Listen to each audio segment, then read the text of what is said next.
niin, nyt on enimmät paskat otettu. Ja tosiaan toinen paikka, mistä se tulee, niin se on tuo yläkanava. Niin tuolta valuu kaikkea roskaa ja se tulee tänne myös. Ja tää oli aika täynnä, että tossa vähän, mutta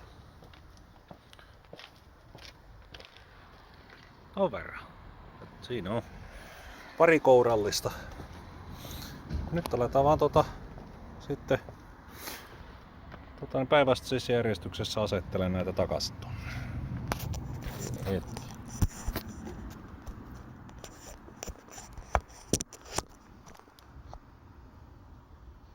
No niin.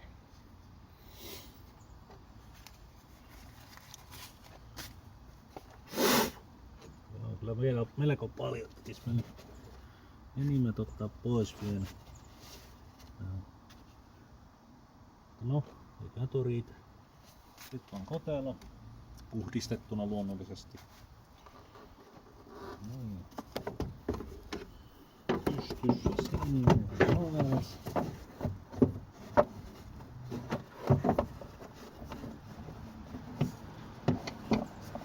Aika kivuttomasti menee.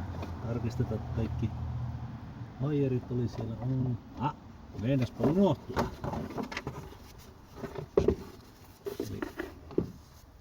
Mikä otettiin sieltä ekaa pois, onneksi vielä mieltä, että tämä niin vielä toistaiseksi. Eli tämä osaamista mainittiin, mutta tämä näin.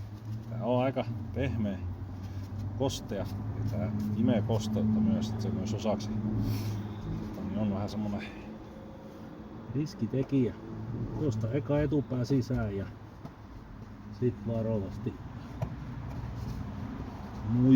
autetaan se sinne. No, se on aika hyvä siinä. Eli se ei sinne ihan sellainen hidastele sieltä kiinni ja sitten kotelo. Tosta noin.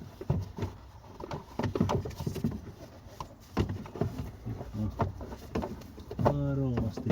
Mä ihmettelinkin, että oli vähän helppo asettaa.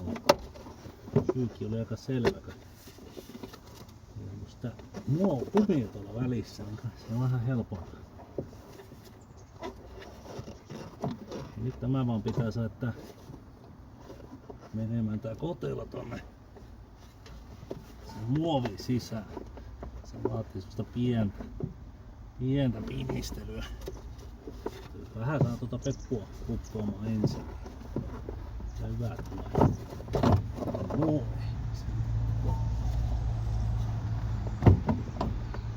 No. Ei se uppua. Hyvin.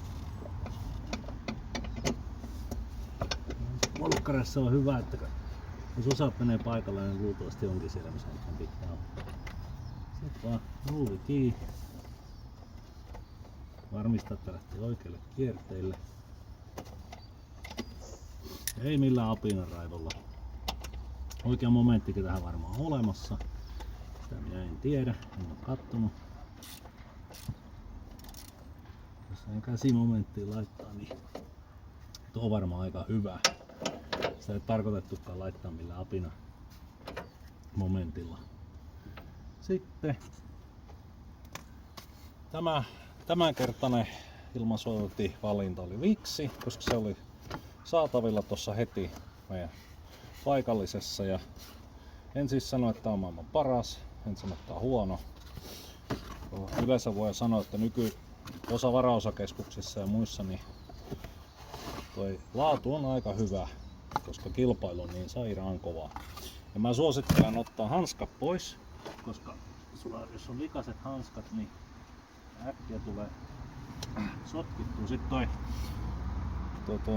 ulkopuoli. Eli muistakaa tälle puolelle, eli kun tämä filtteri tulee tänne, se imee tosta alta ilman. Tänne ei saa tulla mitään paskaa, koska se menee tonne imuputkeen, se menee turpoon ja sieltä se kuuluu klang. Ja se syö sitä turpoa aika äkkiä. Kannattaa olla varovan, ettei tosiaan mitään oo. Sitten vaan ujutellaan tämä tonne paikalle. Nytkä. hyvää. Sitten ei muuta kuin filtteri sulle kotelo päälle ja sekin kannattaa vähän katsoa, että sinne jää mitään yllätyksiä sitten roikkumaan. Ja täälläkin on tommoista pientä mujua ja se kato, se on se pienikin muju mitä tuota voi olla. Niin se kato pyörii toi turpa tuossa 30 000 kierrosta minuutissa tai enemmän. Niin se on pienikin massa, niin se on melko kova voima millä se iskee siihen turpoon siipeen kiinni. Niin on suositeltava ihan, että ollaan tarkkaavaisia tässä operaatiossa. Nyt sit vaan valutellaan toi tonne ja muutapa.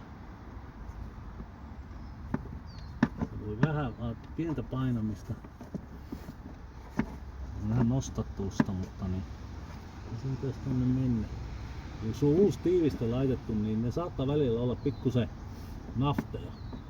Ja sitten voi alkaa, silloin kannattaa harkita, että okei, että jos se ei menevä tai nätisti tonne sisälle, niin onko ehkä aiheellista esimerkiksi purkaa tämä tästä eestä pois, että saat nostettua tätä koteloa sen verran ylöspäin, että se uppoaa sitten kunnolla perille asti. Tuo edellinen suojatin niin ei ollut läheskään näin korkea. Ja sitten kannattaa katsoa, että okei, miksei se uppoa. Onko täällä jotain mitä mä en oo huomannut? Aha! Se ei ollut painunut pohjaan. Eli tämä suojatti itsessä oli niin iso kokoinen, että se ei mennyt pohjaan asti. Niin silloin raakasti vaan sitten on hyvä tarkistaa kaikki asiat. Et jos se ne menee yksinkertaisesti sisään, niin silloin on yleensä jossain pikku vika. Nytkin tässä huomaatte, että ei kai mennä se kotelo paikalleen millään. Ja tässä meni liian hyvin ja nyt niin mitä ei mene kunnolla, niin nyt tiedätte miksi se meni. Katsotaan mites nyt tekee. Noniin, johan meni. Ei muuta kuin puukukkiin ja imuputki paikalle ja sekin kannattaa katsoa, että täällä mitään hirviä muhujua olisi. Puhaltelu ei kannata mitä mä äsken tein, koska työntää vaan tonne putken sisään lisää paskaa. Yritetään välttää sitä hiekan pääsyä tonne sisälle kaiken keinoin. Se pieni jakoinenkin hiekka, niin se on niin vitun myrkkyä tällä vehkeellä.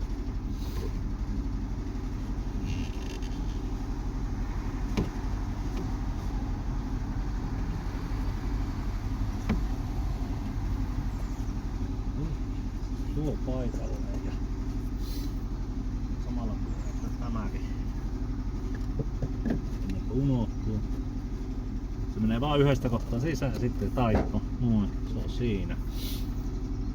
Sitten otetaan pihit.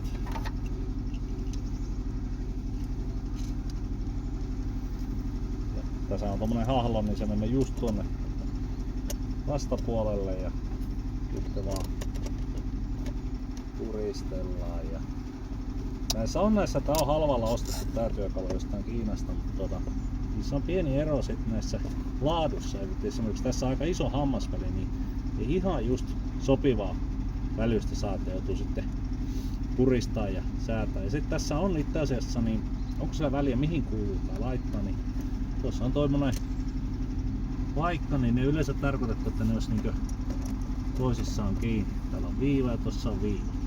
Yleensä ne tarkoittaa, että siihen kohtaan laitetaan.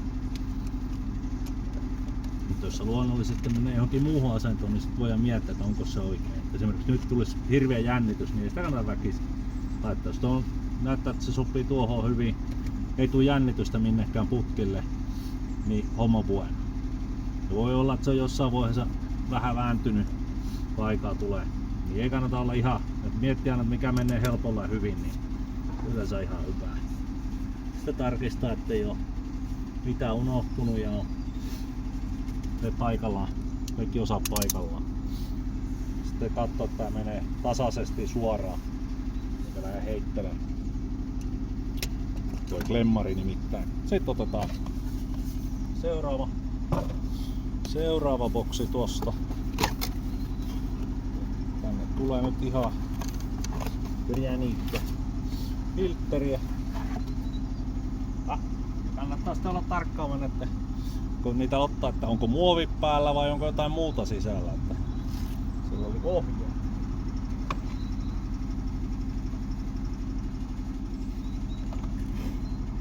Sitten vaan pakot paukutellaan paikalleen ja niin mä putsasin jo tuolla Brake-cleanerillä ja muutenkin tää osa valmiiksi ja sit vaan purista painellaan näin nätisti. Tarkistetaan, että on perillä asti hyvä. Tässä ei oo semmoista sisällä semmoista mitään tiivistettä, että siinä on vaan pieni ura ja sitten siellä on hahlo ja painauma. Ja nyt tää pitäisi mennä tonne koteloon ja tääkin kannattaa sitten tosiaan putsata, niin ei heti oo paskasena. Se kotelon putsassa on sitten tärkeää, että just tiettekö sinne jää sitä irtoroskaa, niin kun sulla on uusi ilmaputsari tai räikkari, niin se ei heti kato sitten se roska mitä siellä on, niin tarttuu. Se on taas niin hyvinkin tukossa, hyvin nopeasti. Sen takia se kotelo pitää putsata. Ei vittaa muuta kohta. Pistetään oikea asentoon ja nuukukkiin 3 kappaletta. No siinä. Ekat suojattimet vaihtuu. Kiitän.